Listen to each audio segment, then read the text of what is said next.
तो हेलो मेरे प्यारे बच्चों, कैसे हैं आप सब? मुझे सब बढ़िया होंगे, है ना। चलिए बच्चों, हम पढ़ क्या रहे थे? हम पढ़ रहे थे क्लास ट्वेल्थ, और क्लास ट्वेल्थ का बेटा ये हमारे पास है यूनिट नंबर क्या? ये यूनिट नंबर है हमारे पास 3। ठीक है, यूनिट नंबर फर्स्ट है। और इस यूनिट में जो हम पढ़ने जा रहे हैं वो है हैंड आउट वीडियो सॉल्यूशन।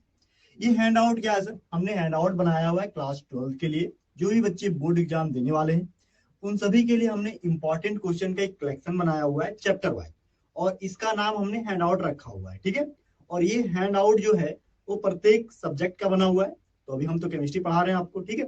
और ये केमिस्ट्री में आपके ये यूनिट नंबर फर्स्ट है जिसका नाम है हेलो सोल्यूशन चैप्टर। ठीक है, सोल्यूशन चैप्टर में बात करें बेटा तो ये हम लोग लेक्चर नंबर थर्ड है। इससे पहले अगर हम बात करें तो आपको हम 2 लेक्चर ऑलरेडी पढ़ा चुके हैं। ठीक है, और उस 2 लेक्चर के अंदर हम बात करें कौन कौन से टाइप के क्वेश्चन हमने डिस्कस किया था सर। तो हम बात करें लेक्चर नंबर 1 में हमने आपसे एमसीक्यू ऑब्जेक्टिव टाइप का क्वेश्चन आपके साथ हमने डिस्कस किया हुआ है। ठीक है, उसके बाद बात करें लेक्चर नंबर 2। तो लेक्चर नंबर 2 में हमने आपसे डिस्कस किया था क्या? एक शॉर्ट आंसर टाइप क्वेश्चन, और दूसरा हमने डिस्कस किया था क्या? Very short answer type question. यानी कि 3 तरह के क्वेश्चन अभी हम लोग डिस्कस कर चुके हैं। एक एमसीक्यू, दूसरा वेरी शॉर्ट, और तीसरा टाइप का जो क्वेश्चन था वो था शॉर्ट आंसर टाइप क्वेश्चन। आज की क्लास में बेटा हम 2 और टाइप के क्वेश्चन डिस्कस करने वाले हैं। एक है केस बेस्ड स्टडी और दूसरा लॉन्ग आंसर टाइप क्वेश्चन। देखो, केस बेस्ड स्टडी ऐसा क्वेश्चन है जिसको तुम अगर नहीं भी जानते हो पूरे टॉपिक को, तो केस बेस्ड में जो पैराग्राफ दिया हुआ है उसको अगर तुम ध्यान से पढ़ोगे तो वहां पे तुम्हारे केस बेस्ड क्वेश्चन का आंसर कहीं ना कहीं छिपा हुआ है। जो बच्चे चैप्टर पढ़ेंगे, जिस चैप्टर से केस बेस्ड आएगा वो तो बहुत अच्छे से जवाब लिख देंगे। लेकिन जो बच्चे नहीं भी कभी चैप्टर पढ़े हैं, ठीक है, मैं उनके लिए खास करके बता रहा हूँ, जो चैप्टर नहीं पढ़ पाए हैं या नहीं पढ़े हैं, ऐसे तुमको सब कुछ पढ़ के जाना है। तो केमिस्ट्री में केवल केवल 10 चैप्टर है। अगर तुम 10 चैप्टर भी नहीं करके जाते हो तो ये तुम्हारे लिए बहुत ही शर्मिंदगी, बहुत ही शर्म की बात है। सिंपल सी बात है, मेरा तो यही सिंपल लॉजिक है। क्योंकि 10 चैप्टर किसी भी सब्जेक्ट में नहीं है। केमिस्ट्री इकलौता सब्जेक्ट केवल जिसमें 10 चैप्टर है। ध्यान से पढ़ोगे तो कम से कम तुम 80 से 85 90 नंबर आराम से लेके आ सकते हो। थोड़ा सा मेहनत करने की आ सकता है। ठीक है, चलो तो बिना देर किए हुए इस चैप्टर का हम शुरुआत करते हैं। इस चैप्टर में ये लेक्चर नंबर 3 है हैंड आउट का। इसमें हम लोग डिस्कस करने वाले हैं केस बेस्ड टाइप क्वेश्चन और लॉन्ग आंसर टाइप क्वेश्चन। ठीक है, बात समझ रहे हो? हाँ, चलो यहाँ पे केस बेस्ड क्वेश्चन जो है वो सबसे पहले हम इस पे डिस्कस करते हैं। देखो, टोटल हमने 30 क्वेश्चन का यहाँ कलेक्शन बनाया हुआ है।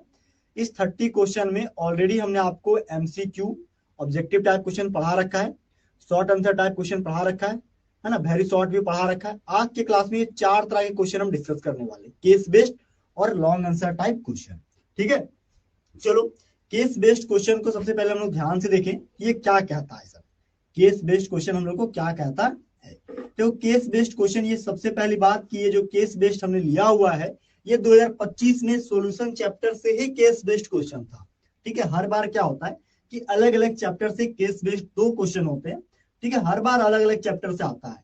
कभी सॉल्यूशन से आ गया तो कभी इलेक्ट्रोकेमिस्ट्री से, तो कभी हेलोअल्केन से, कभी एल्कोहल से, कभी बायोमोलिक्यूल से। मतलब ये अलग अलग चैप्टर से केस बेस्ड देते रहता है। कोई गारंटी नहीं है कि इसी चैप्टर से आएगा, लेकिन जिस भी चैप्टर से आएगा अगर आप थोड़ा सा ध्यान से पढ़ोगे, ठीक है, लाइन बाय लाइन, थोड़ा उसकी मीनिंग को समझोगे और क्वेश्चन जो पूछ रहा है उसको समझोगे, तो उसी पैराग्राफ के अंदर उस क्वेश्चन का आंसर छुपा हुआ होता है। थोड़ा सा ध्यान से पढ़ने की आवश्यकता है। चलो, अगर केस बेस्ड आएगा तो पहले क्या करना, देखो केस बेस्ड क्वेश्चन आएगा सबसे पहले ध्यान से इसको पढ़ो। ठीक है, 2 मिनट तो एकदम पढ़ने में ध्यान लगाना है और समझना है क्या क्या पॉइंट यहाँ पे नोट करना है। बोलता है क्या था, spontaneous flow of the solvent. क्या बोल रहा सबसे पहले, क्या पहला यहाँ टॉपिक क्या पढ़ना था? Spontaneous flow of the solvent through a semi permeable membrane. बोलता है क्या, सेमी परम्यूल मेम्ब्रेन के थ्रू यदि कोई सॉल्वेंट गुजरता है, from a pure solvent to solution, solution से प्योर सॉल्वेंट क्या होता है, बाहर चला जाता है, और फॉर्म ए डाइल्यूट सॉल्यूशन, और एक डाइल्यूट सॉल्यूशन से कन्वर्ट किस हो जाता है, कंसंट्रेटेड सॉल्यूशन में, इज कोल्ड ऑस्मोसिस। यानी कि सिंपल समझो, अगर एक बड़ा सा कंटेनर है, इस कंटेनर के अंदर 2 पार्ट है। क्या है सर? 2 पार्ट है। बीच में एक हम लोग लगा दें एसपीएम, जिसका नाम क्या है sir? SPM, semi permeable membrane. इधर बात करें तो इधर जो भरा पड़ा है इसका नाम क्या सर? इसका नाम है सॉल्यूशन। क्या नाम है सर? ये सॉल्यूशन दो चीजों से मिलकर के बना हुआ है सर। कौन कौन सर? एक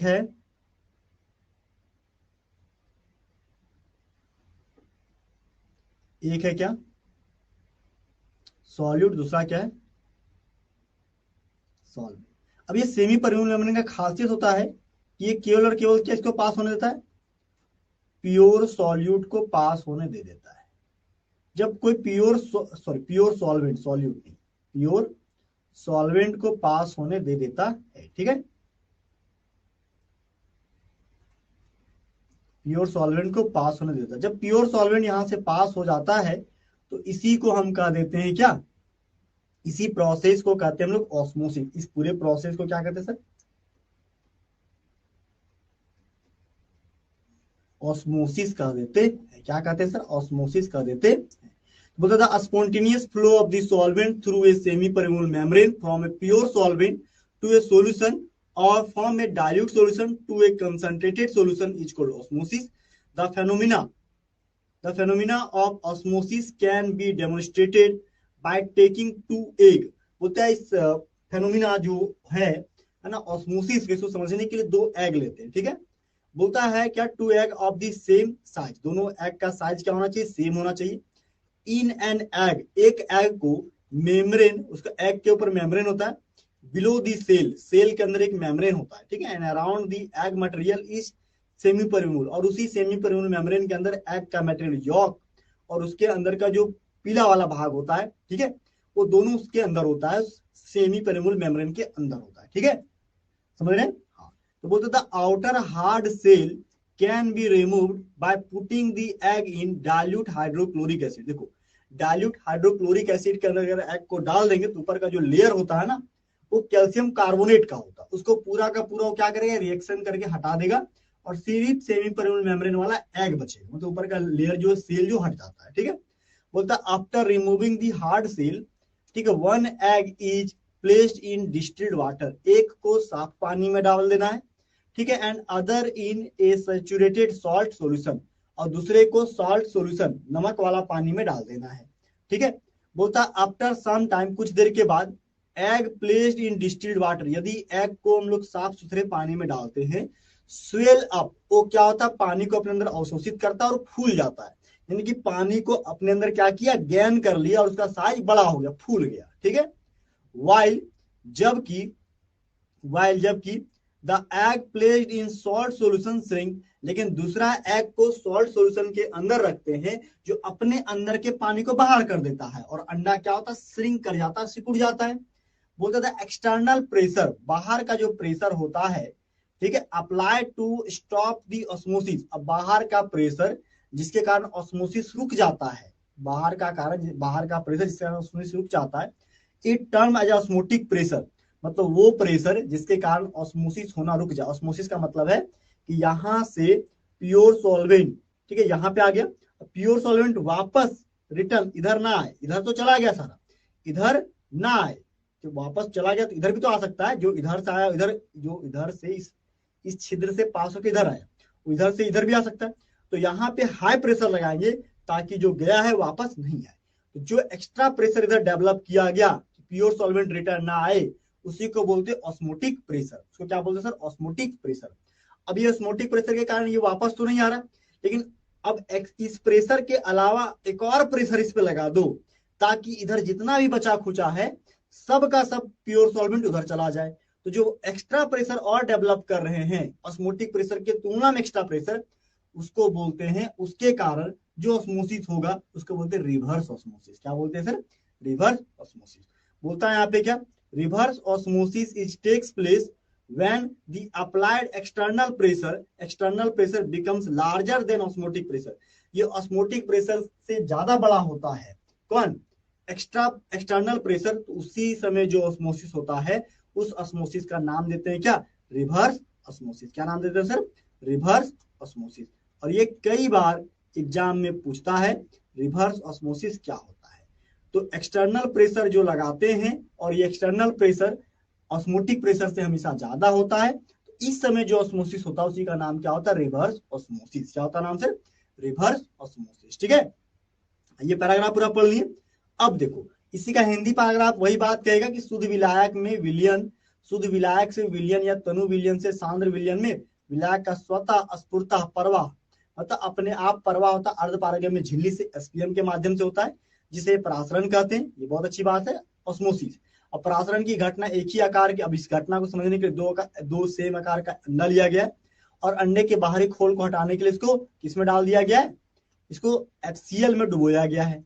HCl में डुबोने से क्या होगा कि बाहरी कठोर आवरण हट जाता है और सेमी परिमूल मेम्ब्रेन वाला एग बच जाता है। इसको दो पानी में डुबोना, एक सिंपल पानी में, ठीक है, डिस्टिल्ड वाटर में, और एक नमक वाला पानी में। नमक वाला पानी में क्या होगा? वहां पे एक्जोऑस्मोसिस होगा, मतलब अंडा सिकुड़ जाएगा। जबकि सिंपल पानी में, डिस्टिल्ड वाटर में पानी क्या होगा?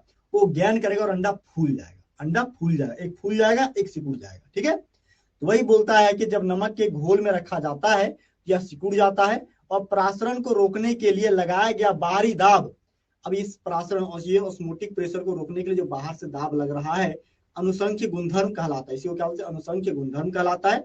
और उत्क्रम परासरण में लगाया गया बाहरी दाब परासरण दाब से अधिक होता है। उत्क्रम परासरण, उत्क्रम तो रिवर्स ऑस्मोसिस में जो एक्सटर्नल प्रेशर लगता है वो हमेशा क्या होता है सर? अधिक हो जाता है। क्या होता है सर? अधिक हो जाता है। ठीक है, समझ रहे?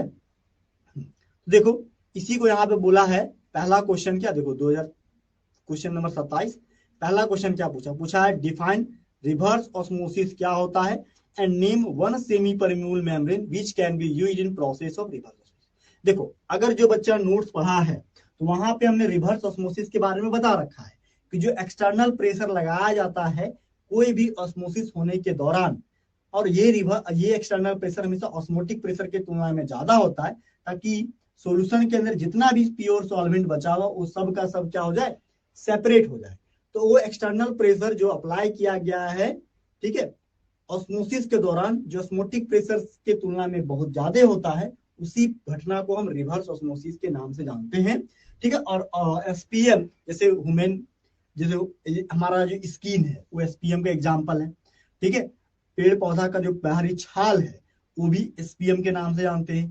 ठीक है, सोडियम फेरो एनिमल ब्लैडर जो है वो भी एसपीएम के जैसा काम करता है। तो कई सारे एग्जाम्पल, यहाँ एक एग्जाम्पल भी पूछा हुआ है। तो देखो पहला क्वेश्चन का एग्जाम्पल यहाँ पे क्या है, इसका डेफिनेशन के साथ देखो हमने लिख दिया है क्या कि reverse osmosis takes place when the applied external pressure, मतलब बाहर से जो प्रेशर लगाया गया है, becomes larger than the osmotic pressure. ये हमेशा क्या होता है सर? ऑस्मोटिक प्रेशर की तुलना में ज्यादा होता है, तब रिवर्स ऑस्मोसिस होता है।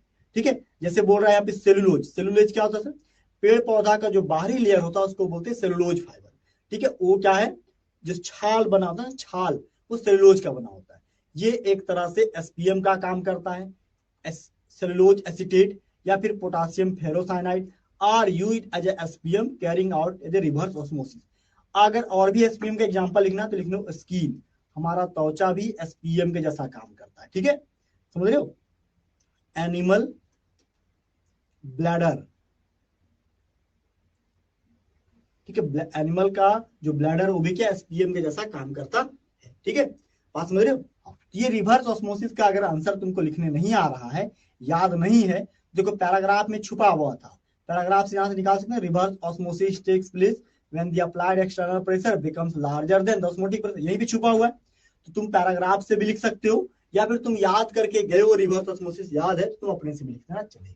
ठीक है, बात समझ रहे? देखो क्वेश्चन छोड़ना मत, खाली छोड़ोगे तो मार्क्स नहीं मिलेगा, लिख के आओगे तो कुछ ना कुछ मार्क्स मिल जाएगा। तो पहला क्वेश्चन ये बना देना है, इसका केस बेस्ड क्वेश्चन। आगे देखो सर, अगला क्वेश्चन क्या है? अगला क्वेश्चन यहाँ पे पूछा हुआ है कि व्हाट डू यू एक्सपेक्ट, आप क्या एक्सपेक्ट करते हो टू हैपन, क्या हुआ होगा व्हेन रेड ब्लड कार्पल्स,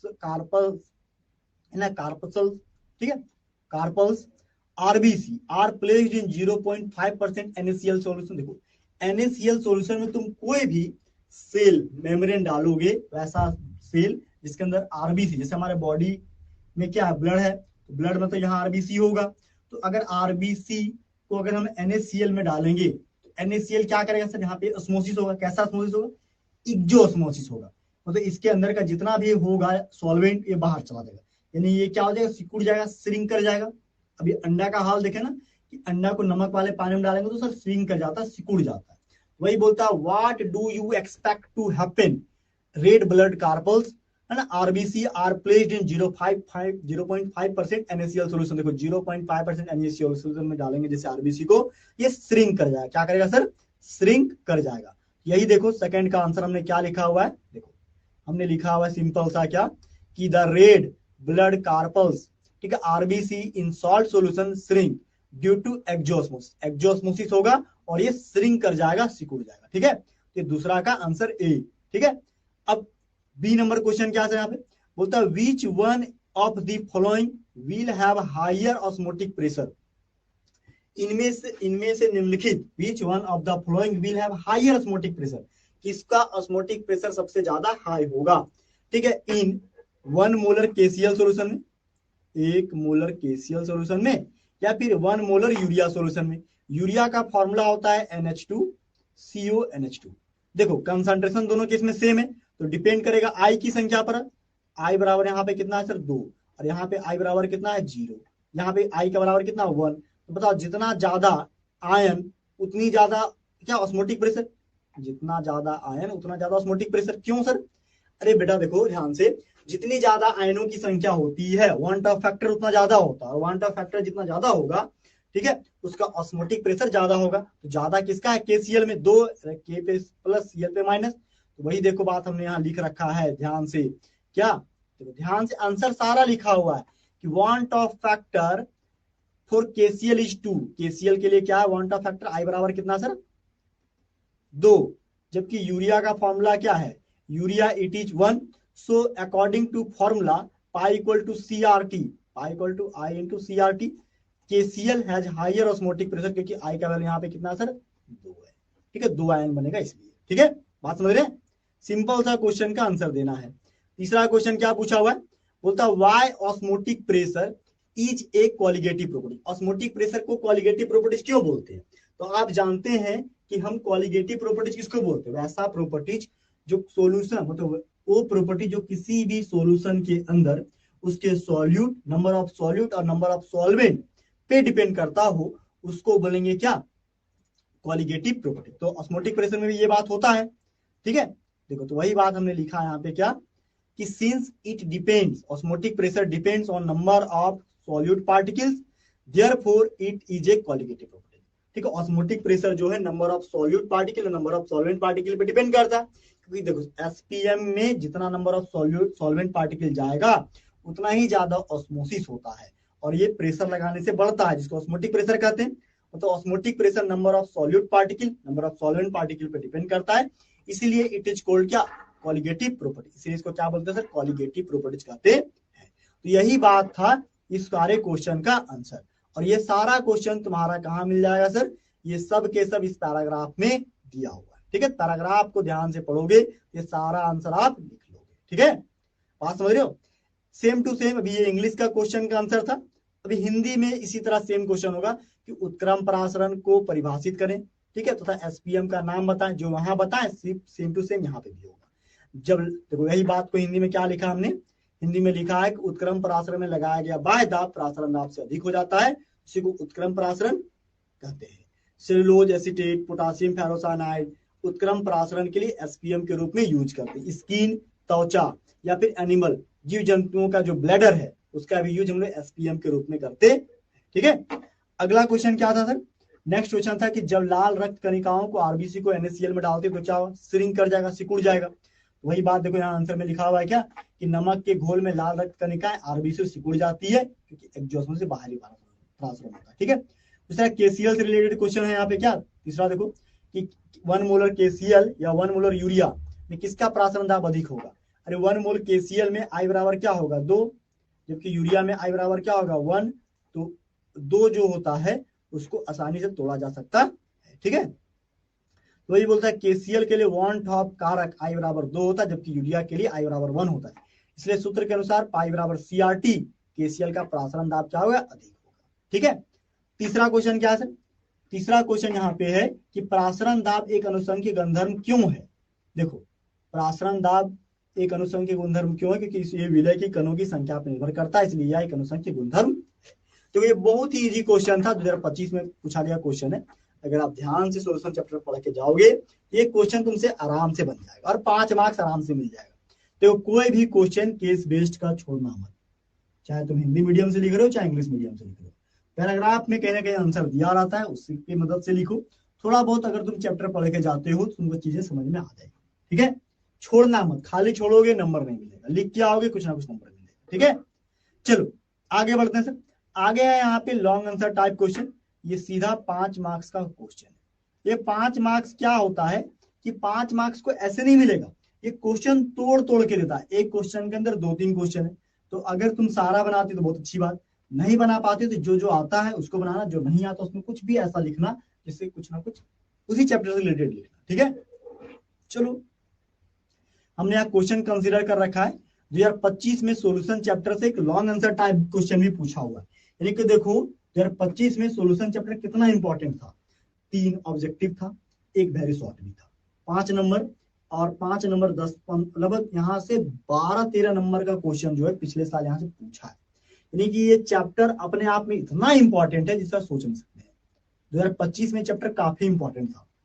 जो एक चैप्टर अच्छा से करके गया होगा सोल्यूशन, काफी बढ़िया नंबर ला सकता है। 5 नंबर यहाँ से, 5 नंबर ये केस बेस्ड, 10 नंबर इधर ही हो गया, प्लस 3 ऑब्जेक्टिव था, है ना, पहला क्लास में बताए थे, 13 नंबर।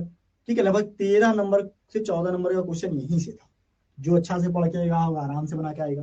ठीक है, चलो क्या 28 नंबर क्वेश्चन में क्या बोलता है कि एट दी सेम टेम्परेचर, यदि तापमान को क्या किया जाए, एक बराबर कर दिया जाए। ठीक है, CO2 gas is more soluble, बोलता है क्या कि CO2 गैस ज्यादा सोल्यूबल होगा इन वाटर में। ठीक है, देन O2 गैस, बोलता है क्या कि यदि टेम्परेचर सेम, टेम्परेचर क्या हो जाए सर, सेम हो जाए। ठीक है, CO2 gas is more soluble in water, क्या पानी में CO2 गैस ज्यादा घुलेगा as compare to O2 gas. Which one of them will have higher value of KH, बोलता है यहाँ पे इनमें से किसका KH का वैल्यू सबसे ज्यादा हाई होगा। ठीक है, आप समझ रहे हैं, किसका KH का वैल्यू सबसे ज्यादा हाई होगा। देखो KH जो होता है ना, एक सिंपल समझो, KH जो होता है ये हमेशा इनवर्सली प्रोपोर्शनल होता है 1 by solubility of the gas, solubility of the gas का। ठीक है,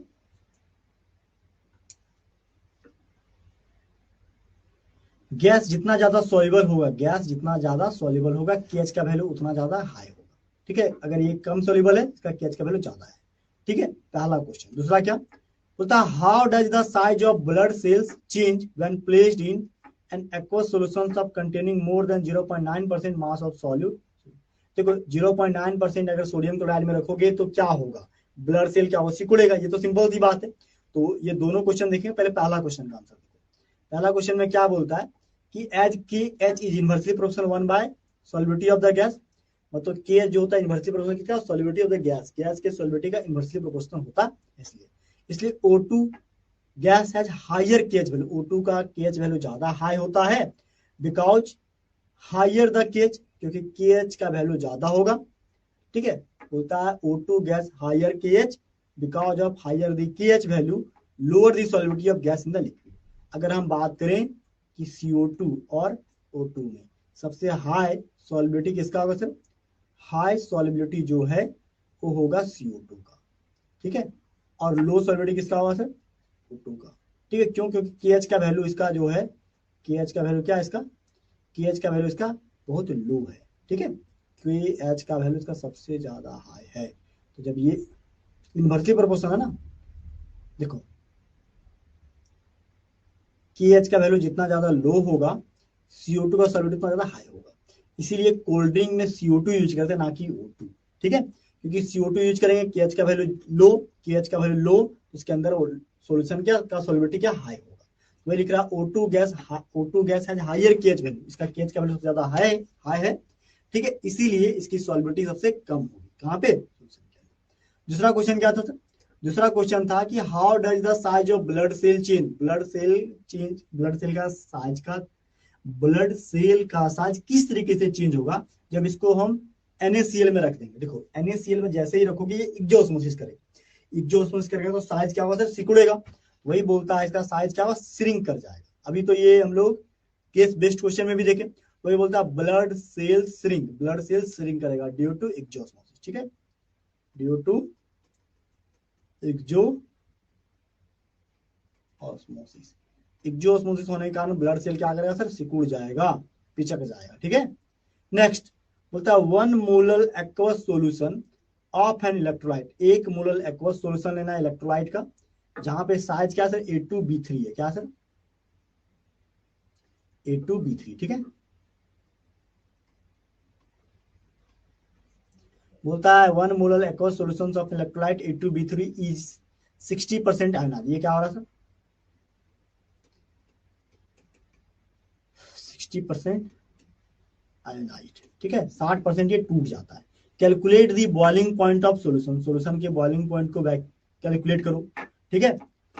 और केबी बराबर क्या है, केबी बराबर दिया 0.52 केल्विन केजी पर, तो ये बहुत ही इंपॉर्टेंट और इंपॉर्टेंट न्यूमेरिकल क्वेश्चन है, ठीक है, समझ रहे हो। चलो इस क्वेश्चन का देखो, ऊपर वाला जो क्वेश्चन अगर देखो 5 नंबर का होगा तो ये 1 नंबर का होगा, ऊपर वाला 1 नंबर का, नीचे वाला 1 नंबर का, ये अकेले नीचे वाला 3 नंबर का हो जाएगा, ठीक है। ये मिलाओगे तब 5 नंबर होगा, क्योंकि ये न्यूमेरिकल क्वेश्चन है। देखो ये फॉर्मूला किससे बनेगा, कैलकुलेट दी बॉइलिंग पॉइंट, कैसा बॉइलिंग पॉइंट सर, ये डिपेंड करेगा कौन से बॉइलिंग पॉइंट पे, डेल्टा, ये फॉर्मूला लगेगा हमारा elevation of boiling point, delta TB बराबर क्या केबी इंटू स्मॉल एम, ये वाला फॉर्मूला पे ये क्वेश्चन बनेगा, ठीक है, बात समझ रहे हो। इसी फॉर्मूला पे बनेगा, जो जो दिया उसको लिखेंगे। देखो बोलता है delta Tb equal to i into Kb, ठीक है, delta Tb equal to i into Kb into m, ठीक है। एम क्यों सर, एम यहाँ पे मोलालिटी दिया हुआ है एक, इंटू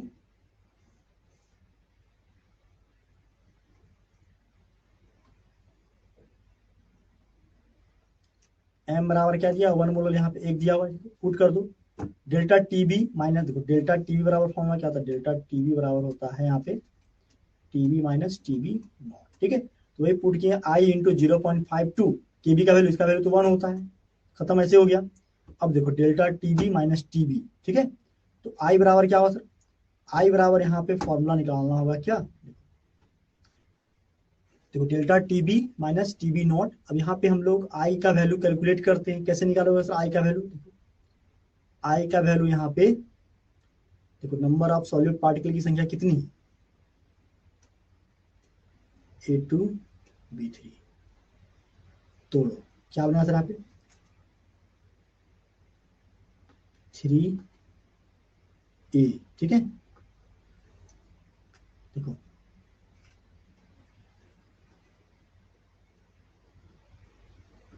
ठीक है 2A पे क्या 3 पॉजिटिव चार्ज,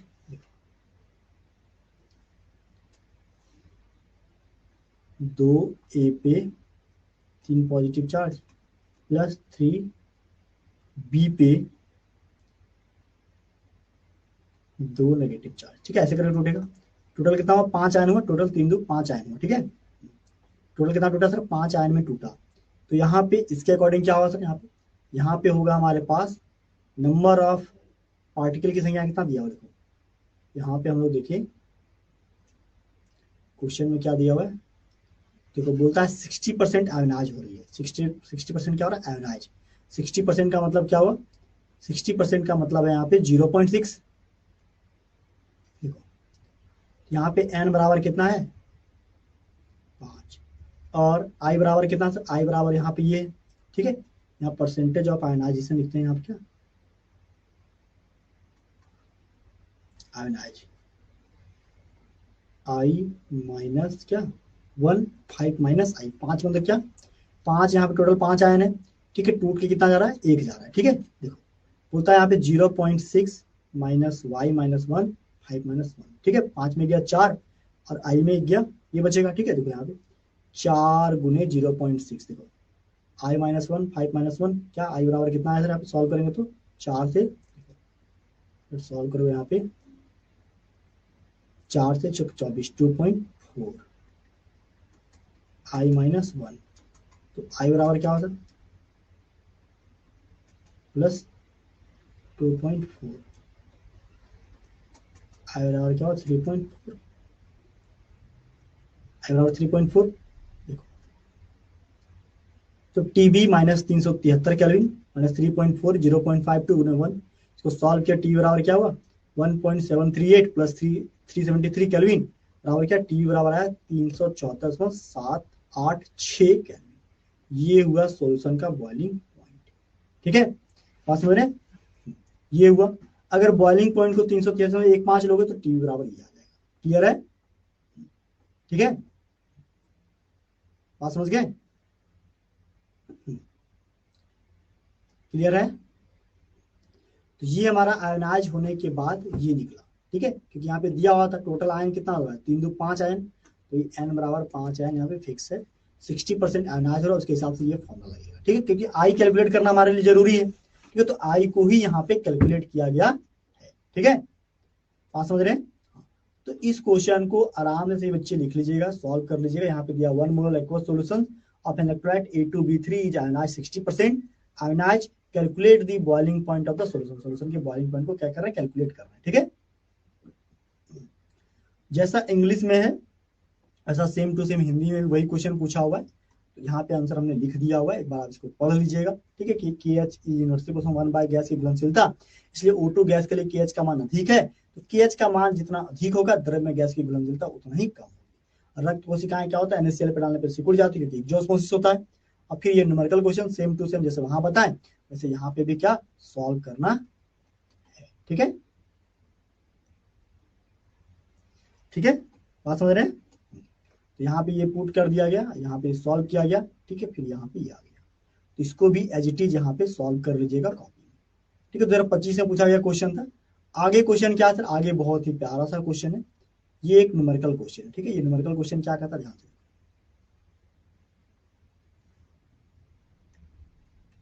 देखो, हिंदी इंग्लिश दोनों मीडियम के बच्चे देखेंगे ध्यान से। बोलता है यहाँ पे क्या, the vapour pressure of A and B at 25 degree Celsius, ठीक है, 75 mmHg and 25 mmHg respectively. If A and B are mixed such that the mole fractions of A in the mixture is 0.4 and then calculate the mole fractions of B in the vapor phase.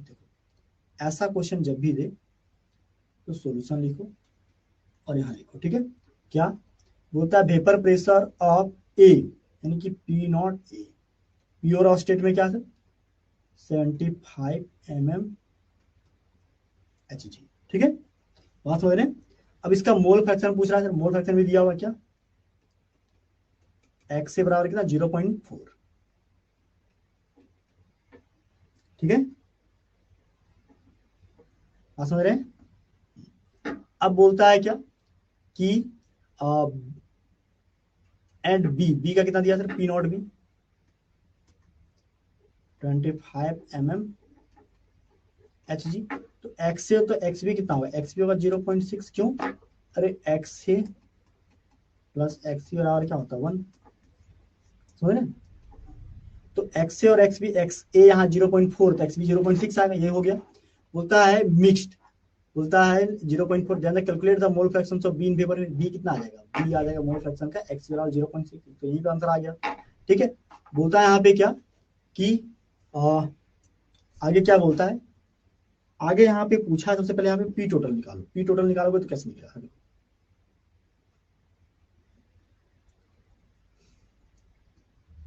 P total equal to होता है P not a into x A, P not be into x P.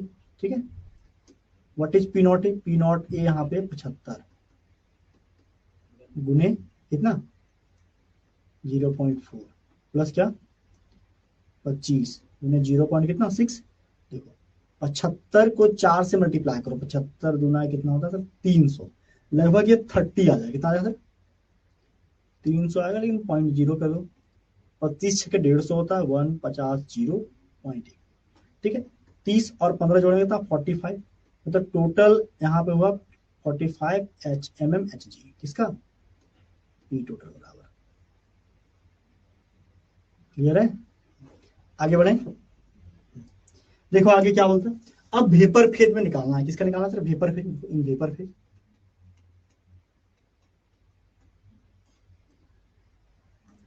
In vapour phase क्या होता है, vapour phase अगर P भी निकालना है तो क्या होगा,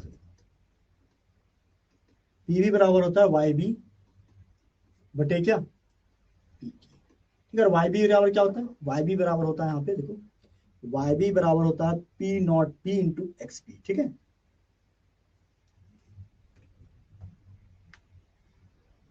ठीक है,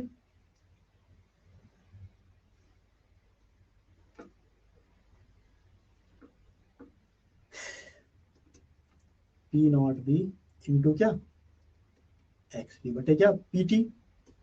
चलो पुट करो नीचे, तो वाई बी बराबर क्या होता है यहाँ पे,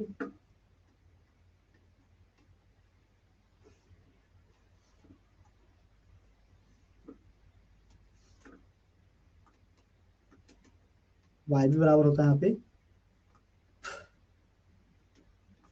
पी नॉट बी कितना, पी नॉट बी है 75 गुने 0.6, 25 गुने 0.6 बटे 45 ऊपर कितना है सर 15 बटे 45, 15 बटे 45 कितना 0.1 कितना है सर 15 या 45 1 बटे 3,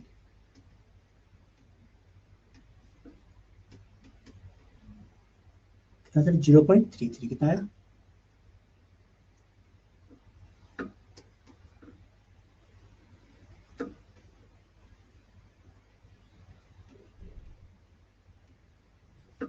mmHg। क्योंकि ये तो मोल फ्रैक्शन होगा, मोल फ्रैक्शन वेपर फेज। ठीक है, वेपर फेज और पी। ठीक है, तो ये हमारा ये निकला। ठीक है, इसका कोई यूनिट नहीं होता है, यूनिट हटा देंगे। ठीक है, यही हम लोग को निकालना था।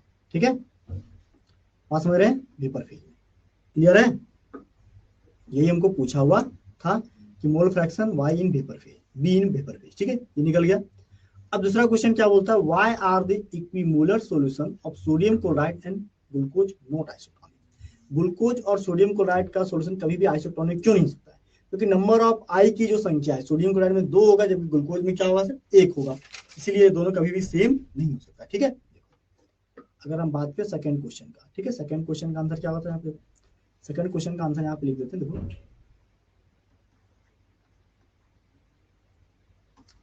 देखो ग्लूकोज का फॉर्मूला लिखें क्या, C6H12O6, आई का वैल्यू क्या होगा सर यहाँ पे 1 होगा।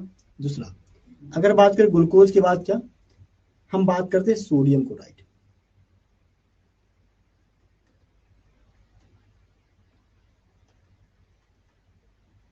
NaCl, आई बराबर कितना हो गया, ठीक है, आई बराबर कितना होगा, क्लियर है। तो अब देखो सोडियम क्लोराइड हमेशा ज्यादा होगा, क्योंकि दोनों आइसोटोनिक नहीं हो सकता, क्योंकि आई दोनों का बराबर कभी भी हो सकता नहीं है। ठीक है, और पाई इक्वल टू क्या होता है, पाई इक्वल टू होता है आई इंटू CRT। ठीक है, समझ लो, अगर इसके लिए ये करेंगे तो इसके लिए क्या, पाई इक्वल टू ICRT। अब ये आई दोनों का बराबर है ही नहीं, अब आई बराबर नहीं तो पाई भी बराबर नहीं होगा, इसीलिए दोनों क्या है कभी भी आइसोटोनिक नहीं हो सकता। लिखेंगे because sodium chloride undergoes dissociation. ठीक है, बिकॉज सोडियम क्लोराइड, ठीक है, undergoes dissociation, undergoes dissociation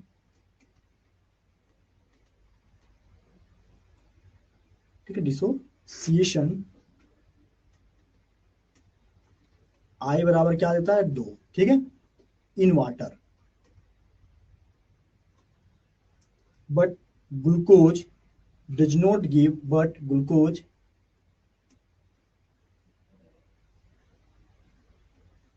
but glucose does not dissociate। ठीक है, does not dissociate। ठीक है, it gives I बराबर 1, therefore ठीक है, therefore ठीक है, therefore पाई, ठीक है, therefore pi 1 not equal to pi 2। क्यों, क्योंकि दोनों के अंदर जो वैल्यू है वो डिफरेंट हो जाएगा। ठीक है, ठीक है, समझ रहे हैं। आइसोटोनिक सॉल्यूशन होने के लिए क्या चाहिए, दोनों बराबर होना चाहिए, पाई 1 पाई 2 बराबर होना चाहिए, लेकिन यहाँ पे बराबर है नहीं, देयरफॉर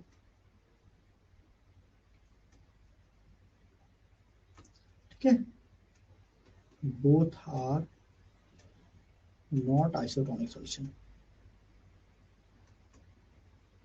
टॉनिक सॉल्यूशन, इसलिए ये दोनों क्या आइसोटोनिक सॉल्यूशन नहीं हो सकते, ये आई का वैल्यू दोनों में बराबर नहीं। ठीक है, समझ रहे हो, यही क्वेश्चन है, यही आंसर है थर्ड क्वेश्चन का। ठीक है, हाँ, तो ये आप इसको लिख लीजिएगा। ठीक है,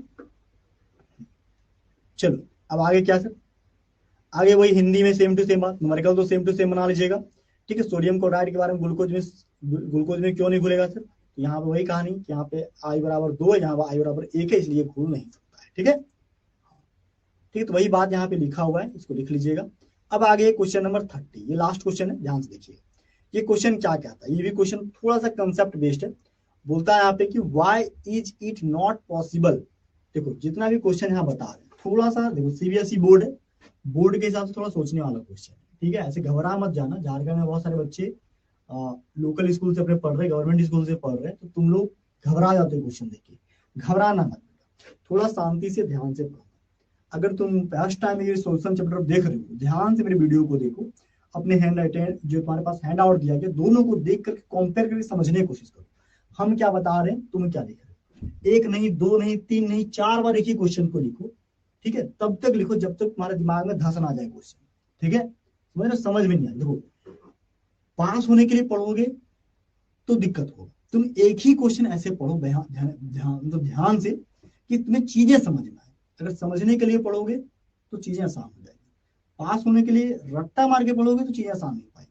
इसलिए मैं कहूंगा अभी समय है, समझ कर चीजों को पढ़ो, समझने के लिए चीजों को पढ़ो, डेली लाइफ में कैसे ये यूज हो रहा है वैसे करके पढ़ो तो आसान हो जाएगा। ठीक है, देखो बोलता है why is it not possible, ये क्यों संभव नहीं है, to obtain pure ethanol by fractional distillation. Fractional distillation के मदद से क्यों नहीं हम प्योर इथेनॉल को अलग कर सकते हैं। Why is not possible to obtain pure ethanol by fractional distillation? Fractional distillation से प्योर इथेनॉल को क्यों अलग नहीं कर सकते, ये क्यों अलग करना क्यों संभव नहीं है। ठीक है, दूसरा, what general name is given to binary mixture. Binary mixture के लिए जनरल नेम क्या होगा। दूसरा पूछ रहा है which show negative, which show deviation, जो डेविएशन शो करता है। रॉल्ट लॉ से क्या करेगा, या तो ये पॉजिटिव डेविएशन शो करेगा या नेगेटिव शो करेगा। हुज कंपोनेंट, इसका जो कंपोनेंट है कैनॉट बी सेपरेटेड, जिसके कंपोनेंट को हम सेपरेट नहीं कर सकते फ्रैक्शनल डिस्टिलेशन। फ्रैक्शनल डिस्टिलेशन का मतलब है वैसा मिक्सचर जिसका दोनों अलग अलग सॉल्यूशन का जो मिलाया गया है मिक्सचर में, उसका बॉइलिंग पॉइंट अगर अलग अलग होगा तो उसको भाप बना करके एक को पहले निकालेंगे एक को बाद में। वही बोलता है कि deviation from Raoult's law, which component cannot be separated by fractional distillation. How many types of such mixtures are there?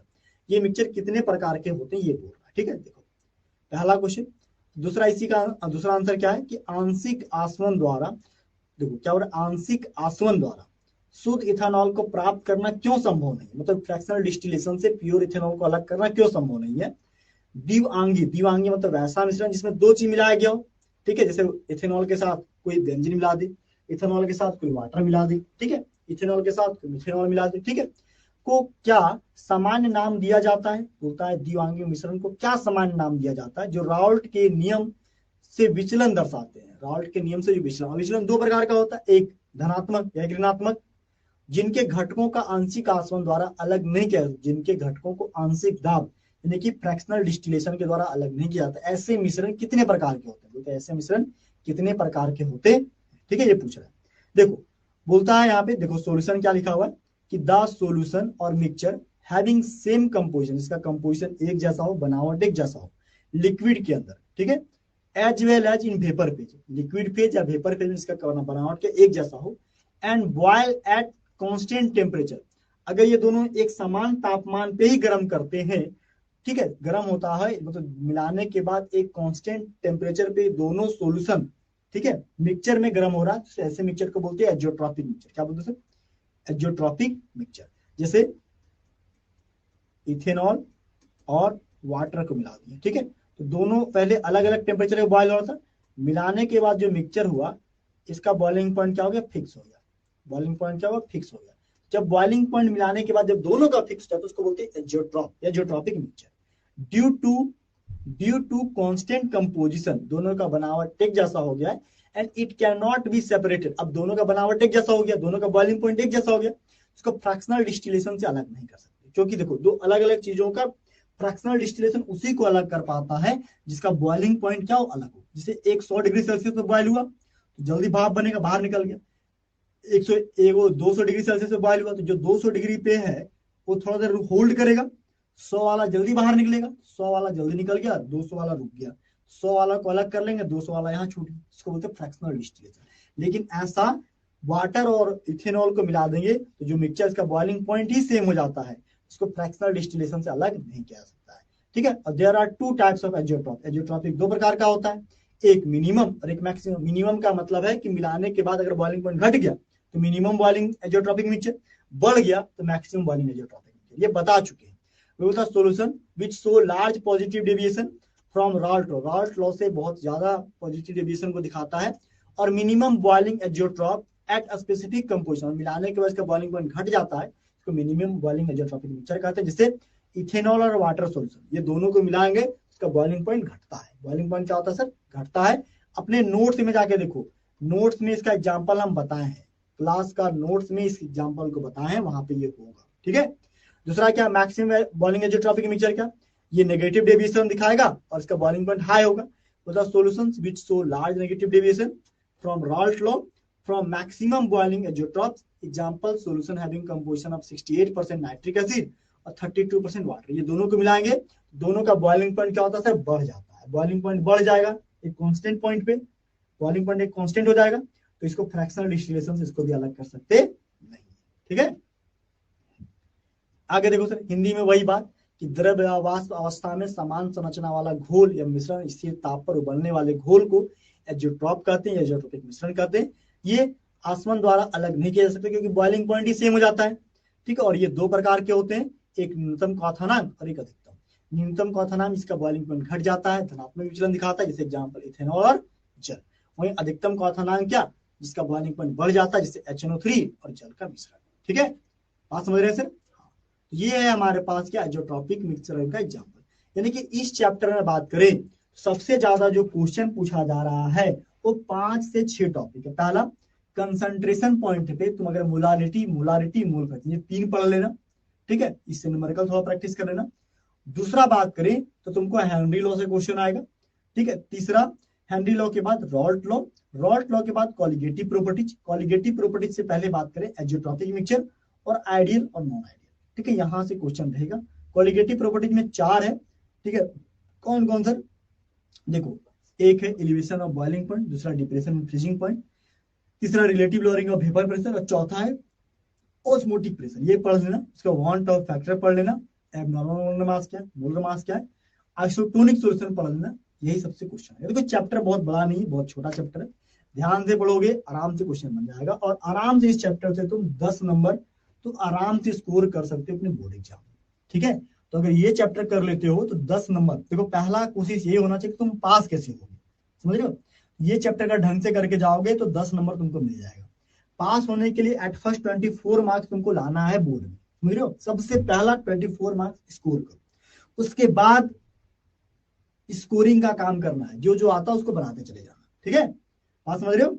ये वीक बच्चों के लिए, बाकी जो बच्चे अच्छे से पढ़ के जाएंगे उनके लिए तो सारा क्वेश्चन बनेगा, एक भी नहीं छूटेगा। ठीक है, केमिस्ट्री ऐसा सब्जेक्ट बेटा जिसके अंदर तुम चाहो तो 95 नंबर से भी अधिक ला सकते हो। मैंने अपने हाथों से 69 नंबर दिया हुआ है। आज से 2 साल पहले जब मैं कॉपी चेक करने गया था उसमें 69 नंबर मैंने दिया है।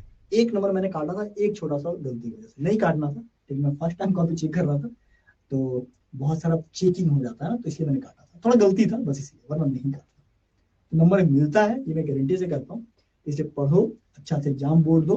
ठीक है, बढ़िया हैंड राइटिंग, हाँ बढ़िया हैंड राइटिंग के साथ लिखना, नंबर मिलेगा। ठीक है, चलो इन सभी प्यारे प्यारे बातों के साथ आज की क्लास को बेटा यहीं पे समाप्त करते हैं। मिलेंगे इसके बाद नेक्स्ट क्लास में जहां पे हम इलेक्ट्रोकेमिस्ट्री चैप्टर पे डिस्कशन करेंगे। ठीक है, हैंड आउट दिया हुआ है, पढ़ना स्टार्ट करो बिना देर किए, डेली रूटीन बना के पढ़ो, दोस्तों के साथ डिस्कस करो, समय बहुत कम है। ठीक है, थैंक यू सो मच, जय हिंद, बाय, हैप्पी लर्निंग बच्चों।